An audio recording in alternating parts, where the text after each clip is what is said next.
చాలా మంది అడుగుతున్నారు, అరే నీ స్టేటస్ లేంట్రా బాబు, ఎప్పుడు చూసినా డబ్బులు ending, money ending, day income ఏదో ఒకటి పెడుతూ ఉంటావు, మనీ పిచ్చి బాధ ముదిరిపోయింది ఇంకా నీకు, ఇట్లా తయారైపోయావు ఏంటో అంటారు.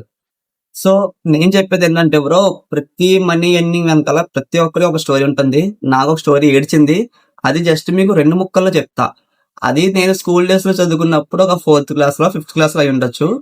అప్పట్లో యూనిట్ టెస్ట్లు సెమ్ ఇంకేం ఉంటాయి కదా, క్వార్టర్లీ యాన్యువల్లీ అని.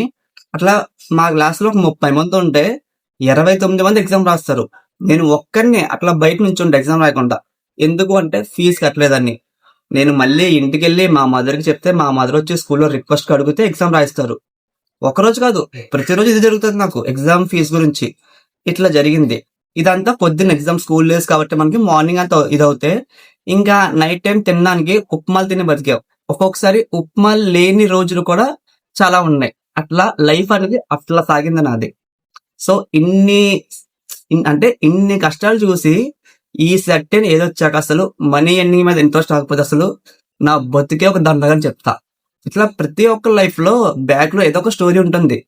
ఎవరికి డబ్బు పిచ్చి ఊరికే రాదు, వాడికి మనీ అవసరం ఖచ్చితంగా ఏదో ఒకటి ఉంటుంది. ఇది మీరు గుర్తించండి.